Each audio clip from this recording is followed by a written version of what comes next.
Hola, ¿cómo están? Bienvenidos sean a este Hola América a través de The Truth Channel. Qué bueno que nos acompañen, que estén con nosotros comenzando esta semana, día lunes interesante, un fin de semana bien noticioso. Hay situaciones bien complejas en nuestra Latinoamérica, las que descorrieron el velo ya desde hace varios días, pero se han tornado en situaciones bien difíciles en la Amazonía, en Brasil, Bolivia, afectadísimo por estos incendios de los que todavía hay mucho por hablar, de los que todavía no se sabe cómo se produjeron. Son diferentes las opiniones. El presidente Bolsonaro habla de una temporada complicada, también habla de malas intenciones. Mucha gente se ha enojado con esos comentarios del presidente Bolsonaro. Fue un tema importante, está siendo, lo digo, en la cumbre del G7, en la reunión del G7 en Biarritz, en Francia.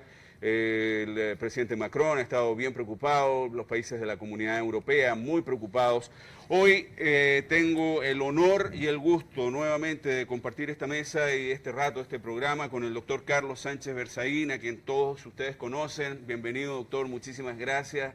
Le expreso nuevamente mi gratitud, mi cariño, por supuesto, y gracias. La gratitud por estar acá, doctor. Es un honor para nosotros recibirlo. Muy generoso, muy amable, y un saludo a toda su importante audiencia. Muchísimas gracias, doctor. Doctor, tenemos varias cositas. Una de ellas, su nuevo libro, El castrochavismo, Crimen Organizado en las Américas. Lo voy a mostrar inmediatamente a la cámara. Aquí lo tengo, no sé si podemos hacer un zoom in. El castrochavismo, ahí lo tengo. Libro escrito por el doctor Carlos Sánchez Berzaín, ahí lo tenemos. Crimen Organizado en las Américas, el castrochavismo, con la fotografía de estos dos elementos, individuos, no sé cómo decirlo, tipos, en fin, discúlpeme el desliz, doctor, pero son realmente los creadores de la debacle que estamos viviendo en la Latinoamérica de este momento, doctor. A ver, el libro, el título dice Castrochavismo y es Castro y Chávez. Un poco de historia: el año 99 en las Américas solo había una dictadura y agonizaba, era la dictadura castrista de Cuba, estaba en el periodo especial. Al inicio de la década había caído el muro de Berlín y la Unión Soviética había desaparecido, entonces como la dictadura castrista de Cuba es una dictadura parásita, no tenía de qué vivir. Sí. Pero el año 99 llega al poder en Venezuela Hugo Chávez y de inmediato corre a Cuba y entabla una relación que ha cambiado y ha determinado la historia de este siglo. Porque primero se salva Cuba, segundo se salva Chávez porque él va en busca de estabilidad y a partir de un sistema de seguridad personal hasta el control político y el control de todo el país es lo que le aporta la tecnología castrista, que es tecnología básicamente criminal, en ese momento 40 años de dictadura. Y juntos desarrollan bajo el liderazgo de Chávez un proyecto que empieza llamándose Movimiento ALBA, Movimiento Bolivariano, después se llamaría Socialismo del Siglo XXI y que hoy se llama Castrochavismo, y que ocupa prácticamente toda la región, produciendo muy de inicio caídas de presidentes que no se habían visto en la década del 90. Cae en la Argentina el presidente de la Rúa, después cae en el Ecuador el presidente Mahuad, cae en Bolivia el presidente Sánchez Lozada, cae en el Ecuador el presidente Gutiérrez y cae en la Organización de Estados Americanos el expresidente Miguel Ángel Rodríguez de Costa Rica con un fraudulento caso de corrupción que hacen para sacarlo de ahí. Conspiración y derrocamiento de presidentes que estaban por debajo, por la sombra, manejados por el castrochavismo. Después controlan con el petróleo venezolano el Caribe, Petrocaribe, controlan la OEA y el resto es historia conocida. Pero no es historia política. ¿Cuál es el planteamiento del libro? El libro tiene una idea central y decenas de casos que demuestran esa idea central. ¿Cuál es la idea central? El castrochavismo, esto que le acabo de resumir históricamente, no es un proyecto político, es un proyecto criminal. No es un hecho que tiene que ser observado políticamente, porque esta gente ha tomado el poder en Venezuela, Nicaragua, Bolivia, estuvieron en el Ecuador con Correa, controlaron la Argentina con los Kirchner, controlaron el Brasil con el Partido de los Trabajadores, Lula y Rousseff, controlaron Centroamérica y gran parte de la región. Okay, todo eso. para permanecer indefinidamente en el poder. Y con esto lograron que la dictadura de Cuba pase de 40 años de dictadura a 60.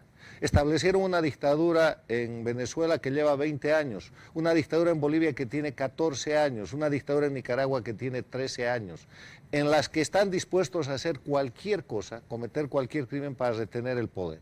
Entonces, el eje del planteamiento que está definido en el primer trabajo que se presenta en el libro es que el castrochavismo es un sistema de delincuencia organizada transnacional que no puede ser tratado como política y que se comete un error al darle valoración política, que es precisamente lo que ellos buscan.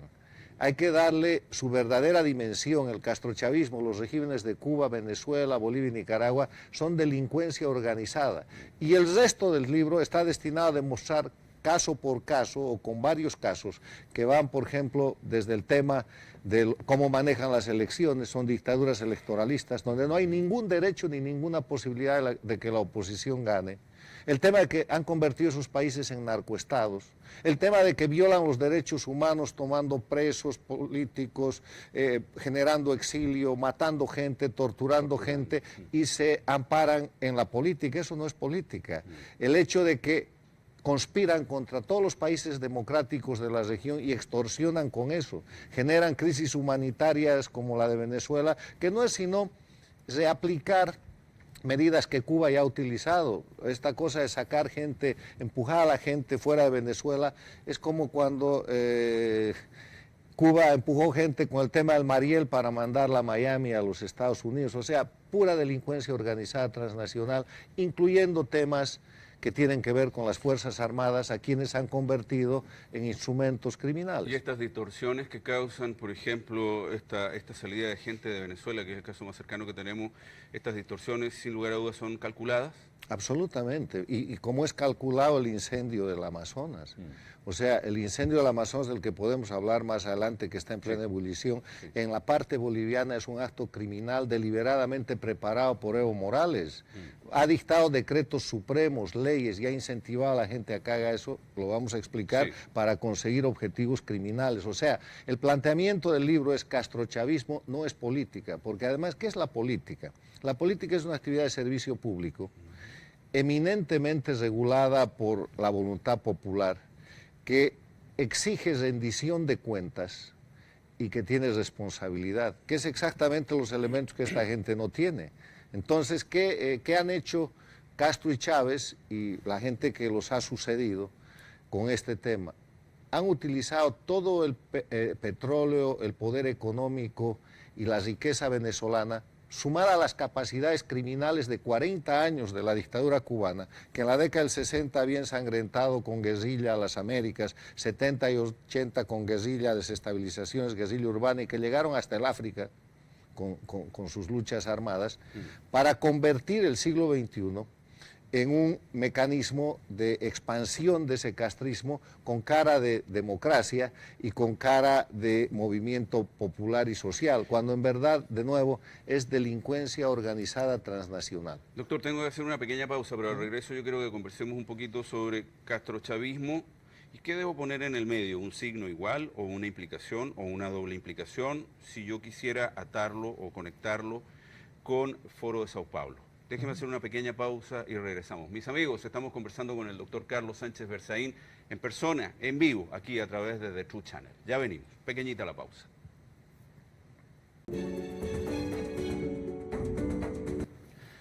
Qué bueno que nos acompañan, estamos de regreso en este Hola América. Si ustedes quieren participar con nosotros, lo pueden hacer a través de la cuenta de Skype, se llama The Truth Channel. Pueden escribirnos, pueden llamarnos, pueden enviarnos sus ideas, sus preguntas. Por supuesto, estamos absolutamente abiertos a que ustedes participen con nosotros en este Hola América, que hoy es especial. Tenemos con nosotros al doctor Carlos Sánchez Berzaín, hombre conocedor de la situación política latinoamericana, exiliado político boliviano.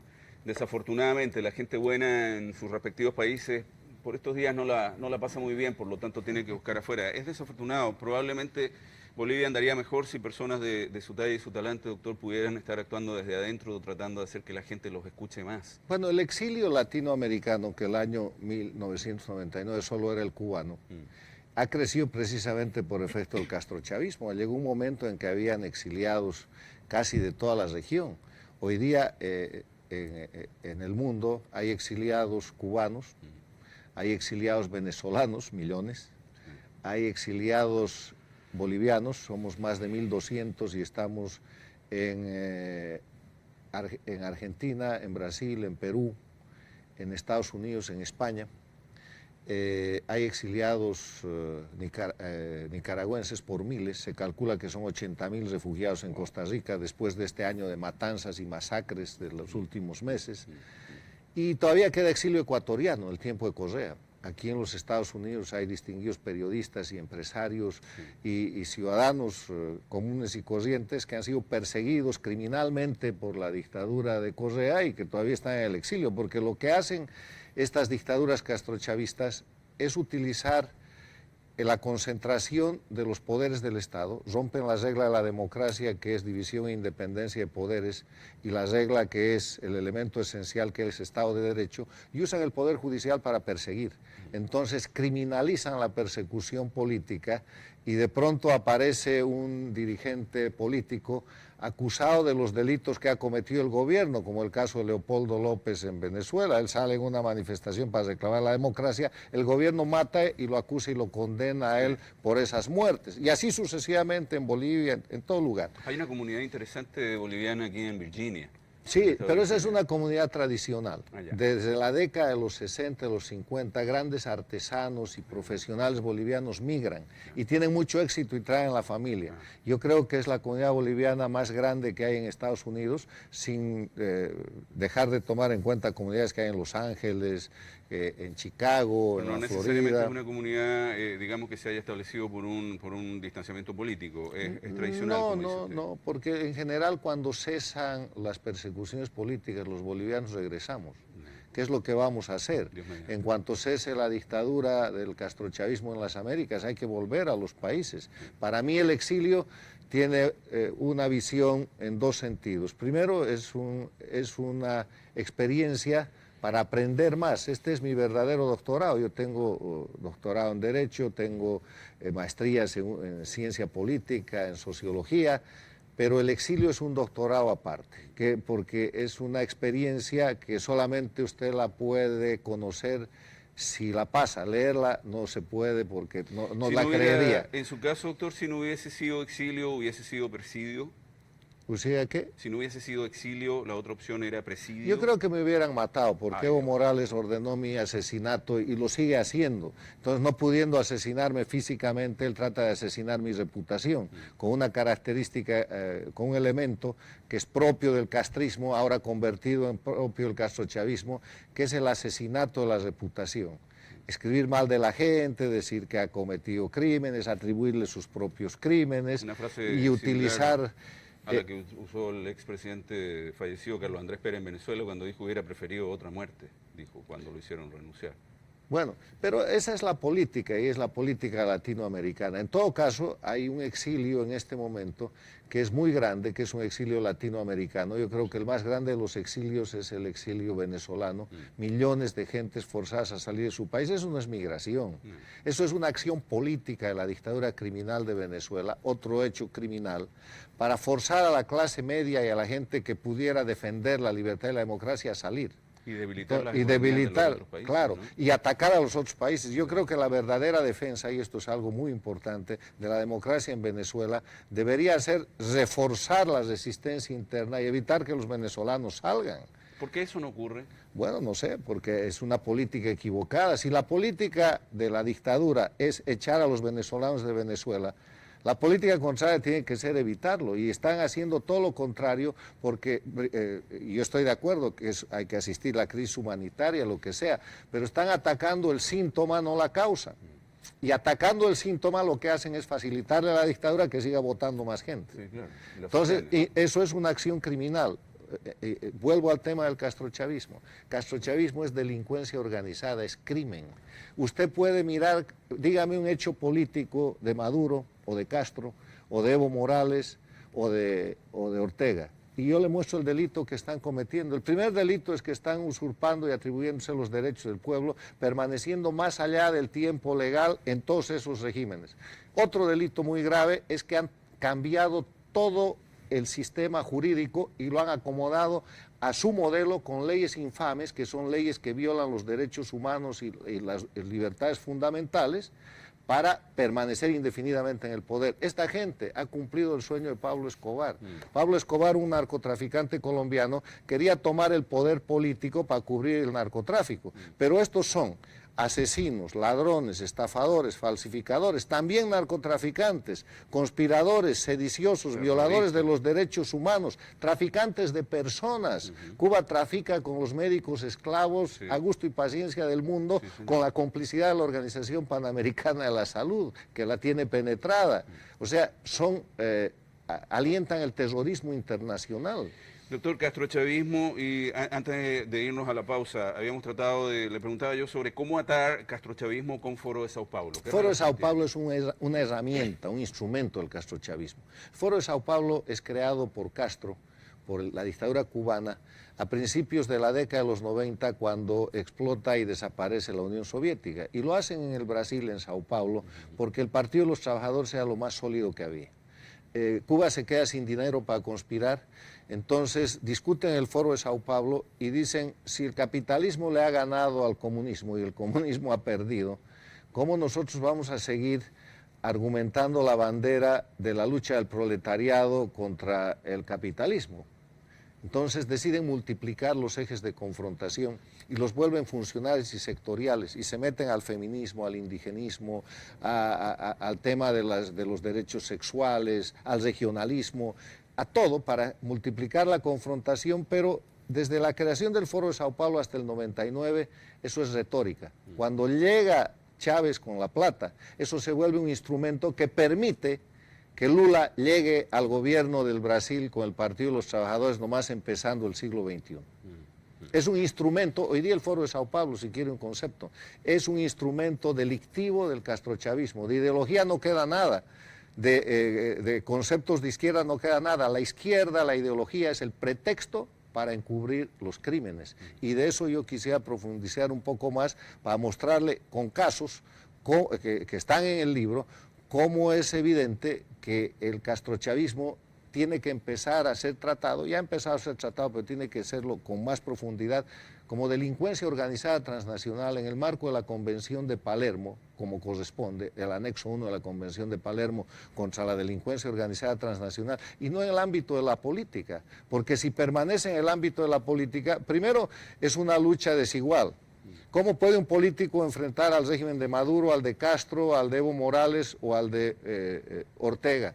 No puede, porque estos tipos tienen todo el poder, lo matan, lo encarcelan, le asesinan la reputación, terminan con su familia, liquidan su patrimonio y usted no tiene ley posible para defenderse. Entonces, ¿qué le queda? Ser preso político, ser asesinado o ir al exilio. Nadie se quiere meter en política, mejor los empresarios hacen negocios con el régimen y tenemos los boliburgueses, tenemos los evo-burgueses en Bolivia, empresarios acomodados, los enchufados, los nicaragüenses haciendo negocios con la dictadura, porque ellos dicen que tienen que sobrevivir, pero lo que están haciendo es fortalecer la dictadura y ser cómplices de esos crímenes. Ahora, ¿cómo puede un político, un partido político competir en unas elecciones donde las reglas, los jueces, las autoridades y todo el sistema está en manos de un gobierno que cambia eso como quiere y fabrica un resultado y se proclama ganador? O sea, las dictaduras castrochavistas, el castrochavismo criminal, ha creado la figura de dictaduras electoralistas, que son dictaduras en las que se vota pero no se elige.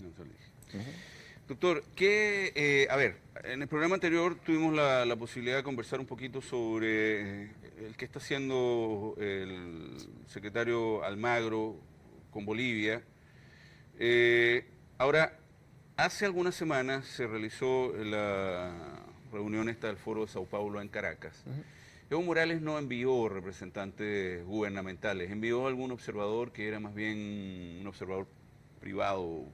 No, Evo Morales en el Foro de Sao Paulo de Venezuela, no. Él estaba tratando de engañar a Bolsonaro. Porque Bolsonaro una semana antes en la reunión del grupo de UNASUR en Buenos Aires, donde Evo quiere entrar con Bolivia, le dijo, si tú empiezas a escoger tus amigos, y lo dijo públicamente Bolsonaro, y no vas al foro de Sao Paulo, yo voy a ver si te puedo ayudar. Entonces Evo no fue y mandó a la gente de su partido y trató de generar una dinámica de engaño a Bolsonaro, que espero que no haya caído en el engaño, porque Evo Morales hoy día está financiando el foro de Sao Paulo. El papel de Evo Morales, que está desfalcando el Banco Central y las reservas de Bolivia, es generar flujos muy importantes de dinero para sostener Venezuela, Cuba y las movidas políticas de este tipo. En los últimos 6 meses ha perdido un tercio o casi el 40% de las reservas, diciendo que está haciendo inversiones y que está pagando. Seguramente está justificando eso con pagos a Cuba y Venezuela, pero lo cierto es que hoy día Evo Morales está gastando dinero de los bolivianos y poniendo a Bolivia en una situación de crisis económica para sostener el proyecto criminal que se llama castrochavismo. Ahora, bueno, Evo Morales desafortunadamente va para la reelección, pero no tiene una contra tampoco contra el país, por lo tanto... A ver, pongamos esto en contexto. Bolivia es una dictadura del castrochavismo. Sí. En Bolivia no hay respeto a los derechos humanos ni a las libertades individuales porque hay presos políticos. Hay, de acuerdo a los datos de la presidenta de la Asamblea de Derechos Humanos de Bolivia, 132 casos de crímenes políticos no investigados, las masacres de Evo Morales. Hay más de 1.200 exiliados políticos y no hay libertad. Segundo elemento, no hay Estado de Derecho. Evo es la ley. Él fabrica la ley que quiera y tiene la famosa frase de que cuando le dicen esto es ilegal, él le mete nomás y hace después una ley para que lo respalde. No hay división e independencia de poderes, él controla todos los poderes del Estado. El Poder Judicial es su instrumento de encubrimiento de sus crímenes y de represión. El Poder Electoral, que lo ha vuelto poder, es el instrumento con el cual está él usurpando la condición de candidato a la elección del 20 de octubre. Tampoco hay elecciones libres, porque si hubieran elecciones libres él no debería ser candidato. Perdió el referéndum del 21 de febrero de 2016, su propia constitución, que es en sí misma un acto criminal porque liquida a la República de Bolivia y está basada en falsificaciones, en masacres sangrientas y en exilio y presión y fraude electoral. Dice que solo se podía reelegir una vez consecutiva, ya va por la tercera. Esta es su 4ª elección consecutiva o tercera reelección. Y en ese escenario, ¿de qué podemos hablar para hablar de una elección libre, limpia y justa? No hay ningún elemento. Ahora, hay un gasto, digamos, del dinero de todos los bolivianos, sin embargo, usted me sabrá desmentir.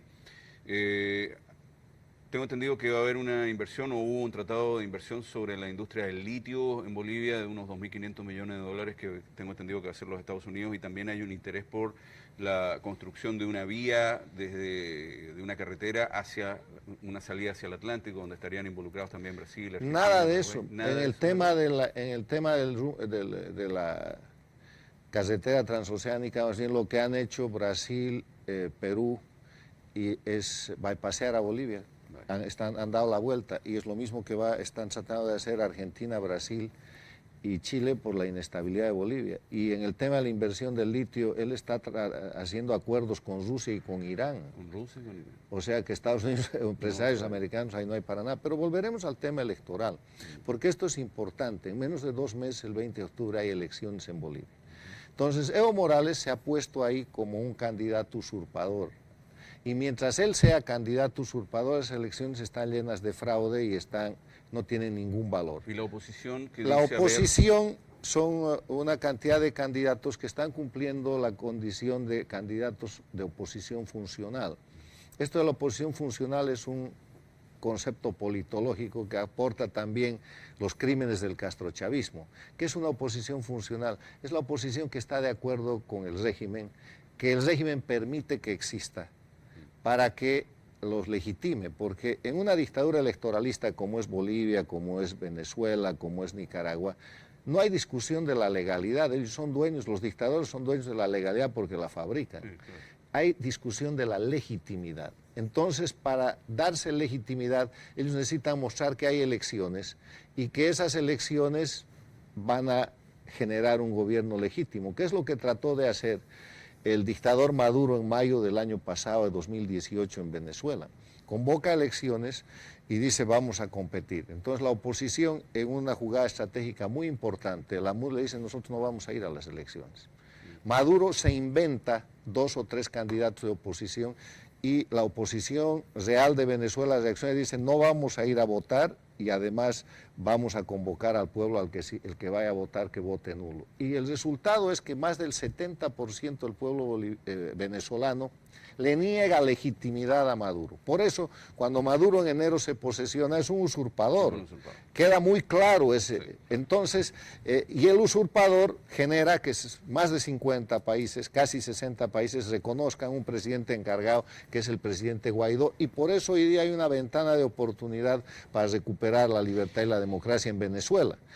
Este ejemplo de Venezuela, póngalo usted en Bolivia, porque en Bolivia está pasando exactamente lo que pasó en Venezuela hace un poco más de un año. Un candidato usurpador manejando por la fuerza, la presión y la coacción todo el sistema con opositores funcionales. Solo que la oposición funcional en Bolivia cumple un primer papel de funcionalidad y es que no se unen. Si fueran opositores reales, por lo menos podrían unirse para hacer un frente y decir, vamos a competir. Pero no, están en spray. Doctor, tengo que hacer una pequeña pausa, ya vamos a regresar. Quiero que entremos al tema de los incendios y a los Estados Unidos con respecto a Latinoamérica. Pequeñita la pausa, ya regresamos, mis queridos amigos. Estamos conversando con el doctor Carlos Sánchez Berzaín, en vivo. Estamos de regreso en este Hola América a través de The Truth Channel. Qué bueno que nos estén acompañando. Tenemos con nosotros al doctor Carlos Sánchez Berzaín. Doctor, el tema de los incendios, Bolivia, Brasil, bien comprometido. Explíquenos un poquito. Usted nos dijo al comenzar el programa que el régimen boliviano tenía algo que ver en todo esto. Absolutamente. Yo acabo de publicar una columna que se llama Ecocidio Amazonas, el crimen del dictador Evo Morales en evidencia. El ecocidio está en la Real Academia de la Lengua Española, es un neologismo que refleja la acción de asesinar, de matar un sistema ecológico. Y eso es lo que está haciendo Evo Morales, pero yo afirmo que esa es una acción premeditada, porque lo demuestran así los actos del propio Evo Morales. Primero, el año 2015, el 29 de septiembre, él promulga la ley 741 que autoriza el desmonte hasta de 20 hectáreas. El 25 de agosto del 2017, su vicepresidente repudia públicamente la protección de los ecosistemas, declarando textualmente que las áreas protegidas, que Bolivia tiene muchas, fueron elaboradas por los gringos para guardarse nuestros recursos naturales hasta el día que se hagan cargo del país, o sea, hasta que los gringos lleguen a Bolivia, y que a eso había que terminar con eso. Tercero, el 10 de julio de este año, por decreto supremo 3973, Evo Morales ordena que en los departamentos de Santa Cruz y Beni, donde está el incendio, se autorice el desmonte para autoridades agropecuarias en tierras privadas y comunitarias y que se permite las quemas controladas, o sea, autoriza las quemas.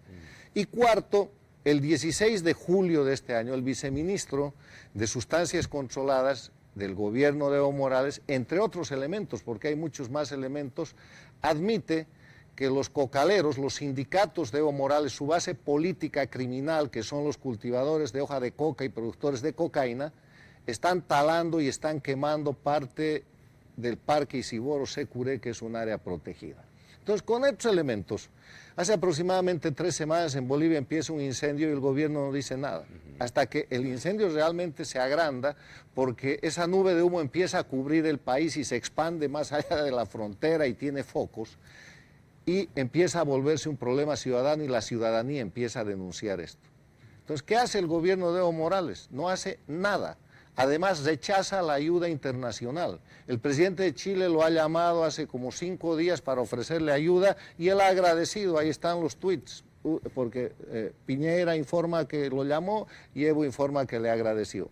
No hay manera de que entre ningún tipo de ayuda a Bolivia. Se ha dado el caso de que el gobernador de Tarija consiguió ayuda de la Argentina y el gobierno ha dicho que eso no puede entrar. Voluntarios bolivianos están yendo a la zona de los incendios y están siendo más bien rechazados y no se permite ni siquiera que llegue apoyo efectivo.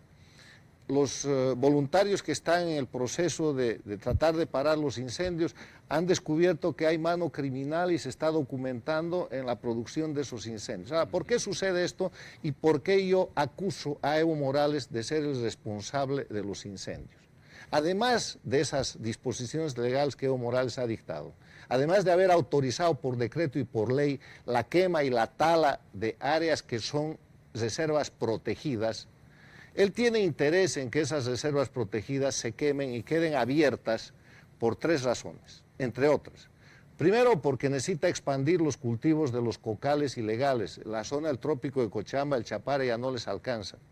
Segundo, porque quiere llevar proyectos de colonización, entre comillas, a zonas del oriente boliviano para cambiar el contexto sociopolítico y el resultado electoral, penetrando el oriente boliviano con gente que él puede controlar, una metodología puramente castrista practicada en los 60 en Cuba y practicada en cuanto escenario se ha metido el castrismo y el castrochavismo.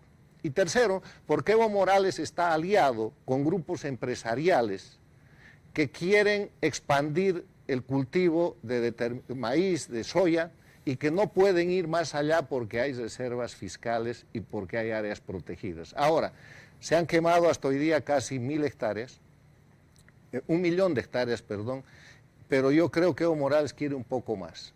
Él está haciendo un show en el cual además declara no es tan grave, después las cosas crecen y ya sus dirigentes de segundo nivel han empezado a decir que esas son áreas que se pueden colonizar, que son áreas que ellos van a rescatar.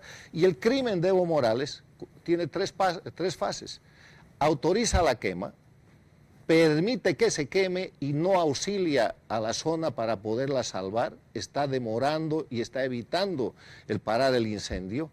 Y cuando el incendio cese, manejado por el régimen de Evo Morales, por esa dictadura criminal, lo que va a hacer es ir en auxilio de la zona y la va a poblar y va a meter empresarios y va a meter colonizadores y va a meter cocaleros. O sea, no hay un o sea, plan de reforestación. se acabaron los parques, se acabó esa zona, más de 1.000.000 de hectáreas de parques nacionales y de reservas protegidas, y eso es un crimen porque ahí está muriendo flora, fauna silvestre que no va a poder ser recuperada, y él va a utilizar eso para hacer un gran plan nacional de colonización, de expansión de la agroindustria, de los empresarios con los cuales tiene acuerdos de corrupción y de expansión de la coca y el narcotráfico. Ahora, si Europa está molesta con el presidente Bolsonaro, y de hecho hay 2 o 3 países que ya han decidido no seguir con el apoyo al fondo en pro de la Amazonía, y se está creando un nuevo fondo, digo, ese fondo que ayudaba a Brasil, hay algunos que están enojados y están creando un nuevo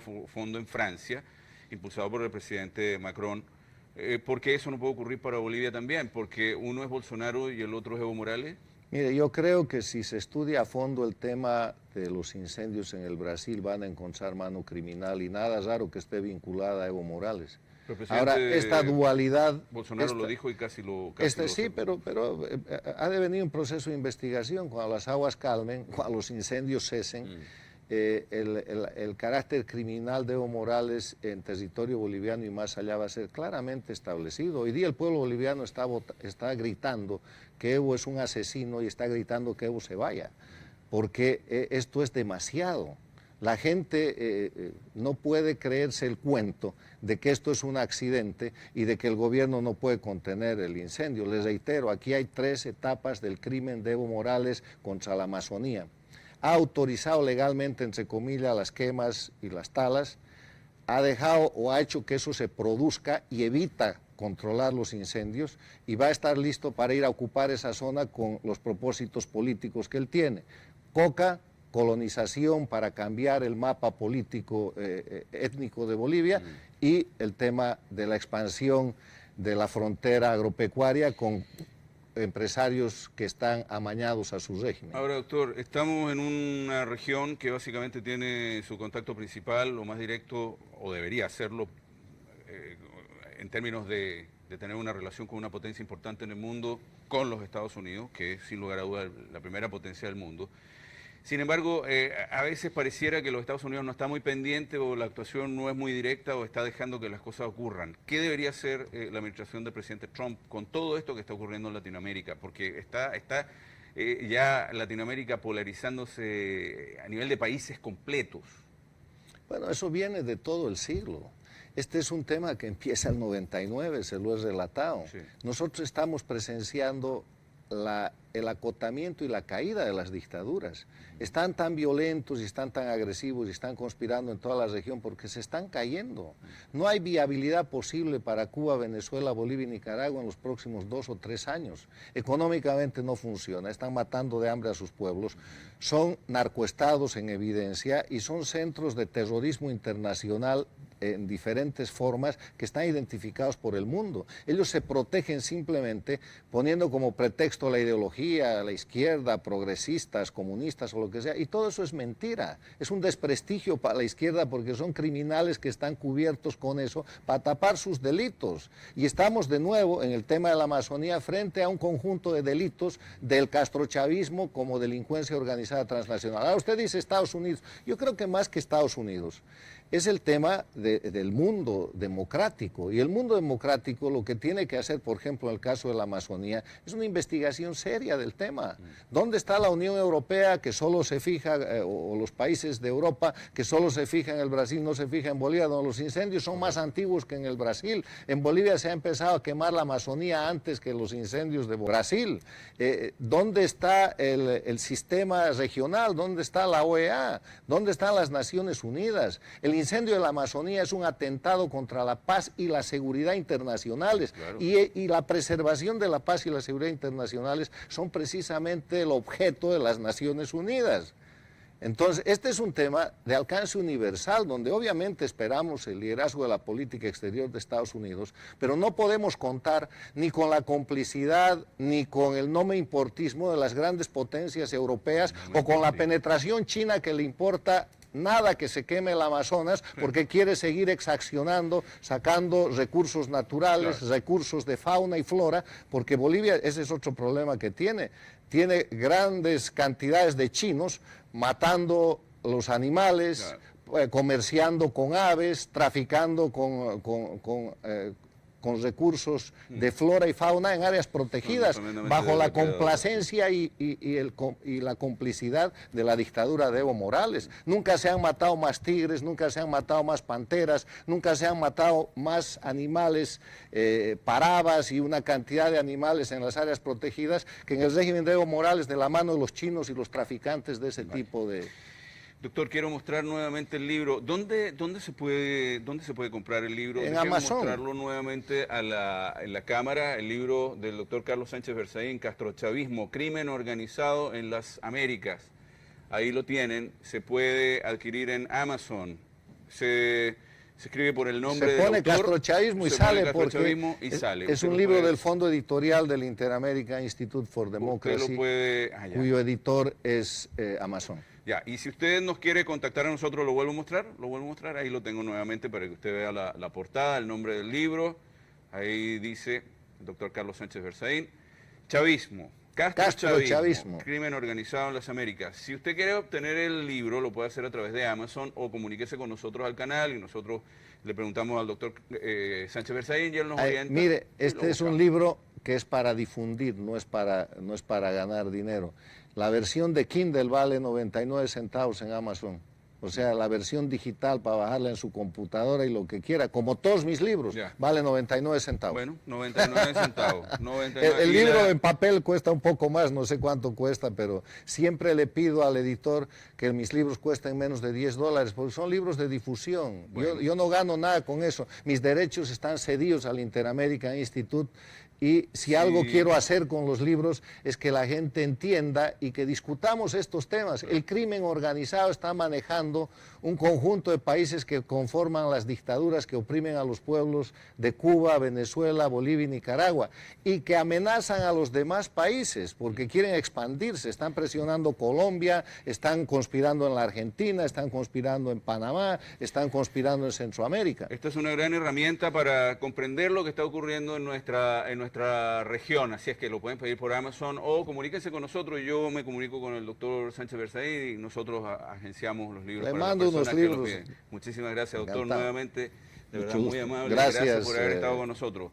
Mis queridos señor amigos, Stey. programa redondito. Si usted lo está viendo en vivo, pues ya estamos terminando. Ya viene Carlos Garín. Si nos está viendo en la versión on demand grabado, pues hágale clic y pase este programa a todas las personas que usted conozca para que lo comparta y para que se vaya sabiendo de qué se trata The True Channel, de qué se trata este Hola América y de qué se trata la política de los buenos.